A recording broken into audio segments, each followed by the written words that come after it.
Si vous voulez, c'est un projet de longue date vraiment que j'avais depuis que j'étais au lycée, je pense, vers 16-17 ans. J'étais toujours un peu frustré quand je voyais mes camarades pas comprendre les maths. Parce que c'est vrai que j'avais, sans vantardise, c'est vrai que j'avais quand même beaucoup de facilité. Et j'avais des potes qui trimaient, qui bossaient, qui n'y arrivaient pas. Et je me disais toujours que avoir un autre support, ça aurait pu les aider. Ou des explications plus simples ou plus imagées de la part du professeur, ça aurait été peut-être plus simple pour ces gens-là. Et je me suis toujours dit que j'avais une carte à jouer en ayant pensé à ça, entre guillemets. Donc je voulais vraiment être professeur de manière classique, mais à côté développer quelque chose pour venir en aide justement à tous ces élèves qui galèrent en fait.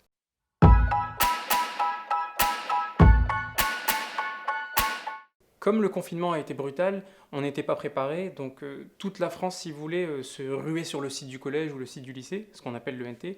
C'est des plateformes qui sont pas faites pour ça, pour accueillir des millions de personnes en même temps. Donc c'était assez compliqué à gérer et pour tout le monde, que ce soit pour les professeurs, les élèves et les parents. Et je me suis dit que YouTube, ce serait un support indépendant qui serait vraiment en dehors de ces plateformes scolaires. Et, euh, et aussi, même pour des élèves, parce que là je vous parle actuellement, je suis prof en lycée et à l'université, mais l'année dernière j'avais des sixièmes. Donc quand un élève de 10-11 ans, vous lui dites que voilà, il faut envoyer un mail avec une pièce jointe, etc. du jour au lendemain, c'est vraiment compliqué. Et je me suis dit, YouTube, c'est familier pour eux. Celui qui veut regarder la vidéo à 14 heures, il la regarde. Celui qui veut la regarder à 22 heures, il peut aussi. Et on n'est pas dans un système où vous vous connectez à 8h30 précise et c'est beaucoup moins stressant. Et j'avais l'humilité aussi de me dire qu'ils ont plein de matières. Ils ont plein de matières à gérer. Et s'il y a une matière qui peut être plus tranquille que les autres, si vous voulez, je me disais que ça pourrait peut-être leur faire du bien aussi de couper un peu du système de visio, de cours à distance, etc. Je me base toujours sur la vie réelle, c'est-à-dire imaginer un homme, imaginer une femme dans la rue, etc. Et après, je me suis dit, bon, j'ai à ma disposition tout ce qu'il y a sur Internet. Je peux vraiment rendre le truc aussi, enfin, vraiment le plus attractif possible, entre guillemets, donc pourquoi se priver? Et je me suis dit que, après, ça c'est toute la difficulté, c'est de trouver quelque chose qui parle à tout le monde. Alors le premier dessin animé qui m'est venu, c'est Les Simpsons. Les Simpsons, j'ai l'impression que c'est universel, tout le monde connaît, enfin, les personnes âgées, les jeunes, les enfants, tout le monde. Je me suis dit, Les Simpsons, ça peut être bien. Et tout doucement, enfin, je sais pas dans quel truc je suis parti, mais là, je suis parti sur les chanteurs. J'arrête pas avec les chanteurs dernièrement, parce que c'est l'actu aussi.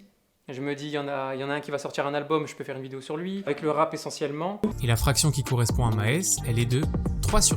On connaît la suite, notre cerveau a compris que x, c'était 182 moins 4. X égale 178 et c'est notre solution. Et Weshden ne va pas manger un morceau, ni deux morceaux, ni trois morceaux, mais 4 morceaux de ce type.